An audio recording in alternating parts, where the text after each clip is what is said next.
Greetings, dear ones. My topic, the greatest work in the world.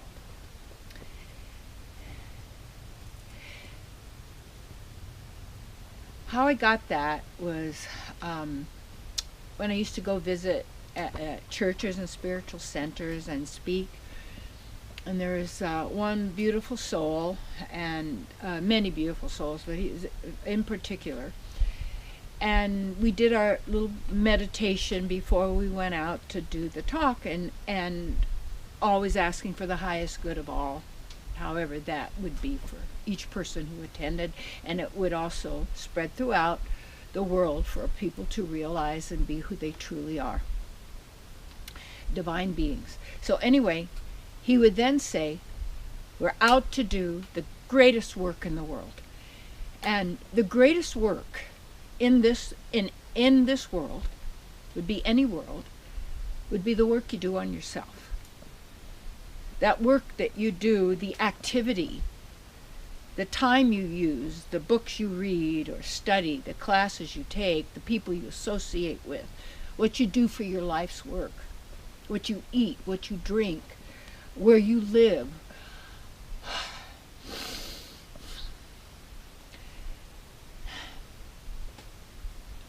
That's your reality.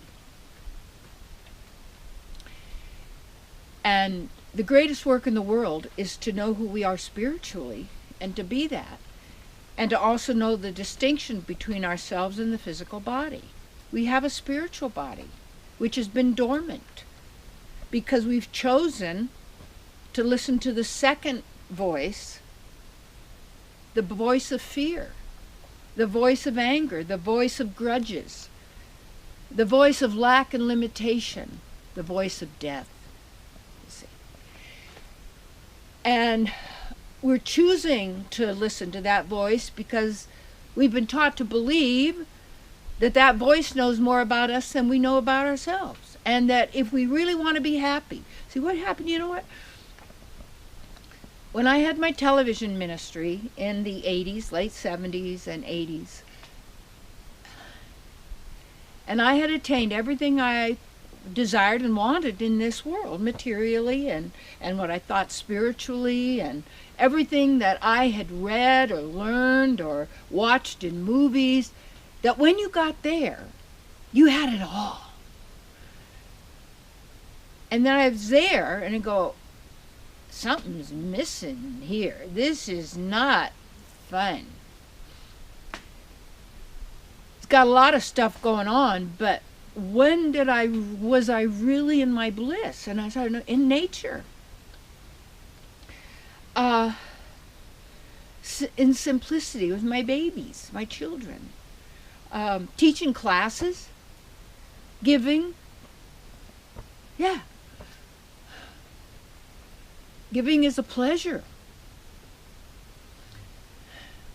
During the holiday seasons, we used to, when I was a little kid in school, we would make all these nice things, we'd fill it with peanuts and raisins and goodies, and we'd go to the old folks' home, and we'd sing, and we'd take them gifts, and say hi, and, you know, we would do something for somebody.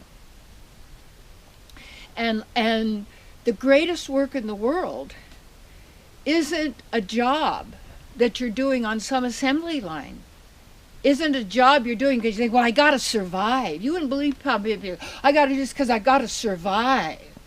You don't have to survive. You're eternal. Well, my body has to. No, how about if you maintain your body? Yeah, you got to maintain the body. And you want the body to be healthy so you can do your work, you see. And that work then is to apply the spiritual knowledge of, you know, studying, you know, and all the different teachers I've had in my life and the different paths I've been on. There's always treasures, gifts. And when we apply them, then we notice at how we feel and what happens and such. And when I left that ministry, I mean, it was like I was crazy. People think, well, you're crazy or it didn't work. No, it worked. It was, I got to what it was, and I went, this is it. and realize that how much fun I've always had just being a person and with others and going barefooted and being in nature and singing and I just, just doing those simple things. So the greatest work in the world we could be doing right now, right where we are. And if somebody's sitting there and feeling sorry for themselves and, nobody loves me, everybody's gone and all by myself and I don't care, go help somebody. Go someplace where they're offering food, but the problem is a lot of times it's not vegetarian, and I'm not into that. Because if you want to really look at, and I'll tell you, it's a lot of people are going to probably be really angry with me, but it's too bad. The origin of all of this violence upon the earth is the killing and the eating of animals, the blood. And that goes then to humans and human sacrifice and all of this that is so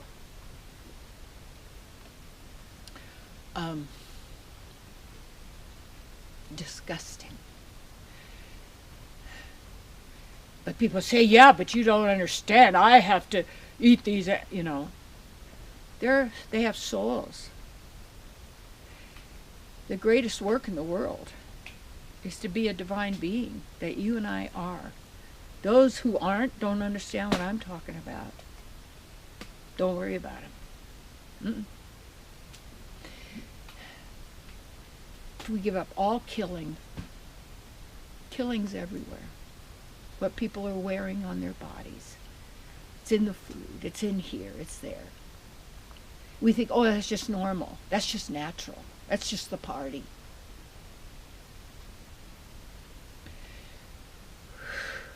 And the problem is, if you're not doing the greatest work to really know and be who you are in everything, in every aspect of your being, all of these characteristics of violence become embedded in the subtle body, the mind, the intelligence, the memory, and becomes deeper and deeper, and the person becomes more and more lost and more devoid of who they really are. And so much is ridiculed. Ridicule is used as one of the first ways to eliminate somebody. We'll laugh at you. We'll just laugh at you.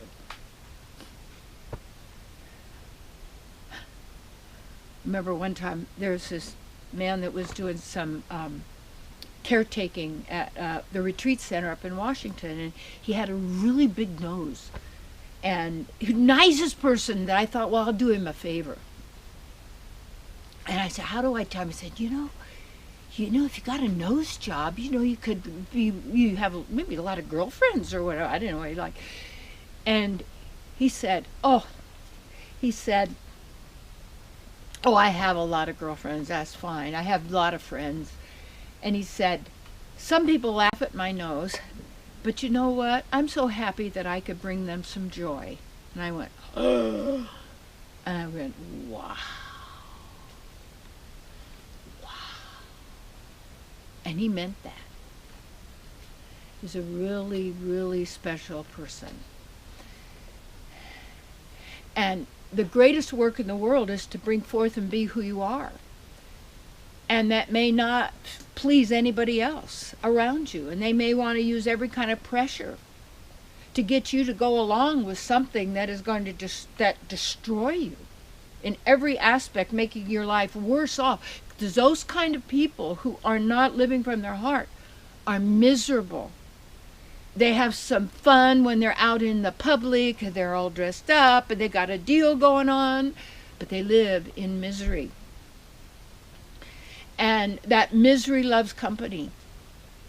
And when you are who you are in every moment, and people say, I love animals. Yeah, I do too, and I don't eat them. And yet, you know, we've got other issues that are involved. That it's everywhere, but it's this blood and the flesh. And there is the original eternal agreement: do not kill. It's in the 10 Commandments. People don't get, oh, well, that's okay, it doesn't mean anything. Yeah, thou shalt not kill. And who are people killing? Themselves. They're killing themselves. And what you want to do is, if you really, the greatest work in the world is to allow yourself to be who you are. And don't kill yourself. Don't kill your nature. Don't kill your kindness because you want to fit in and you want to belong and you want a job.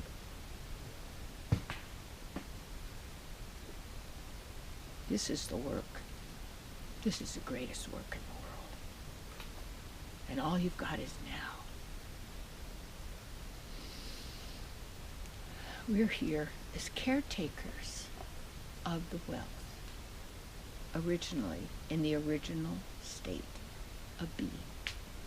And start being that way now, regardless of where you are. And you are now building your future in the divine. Yeah. That's how you do it.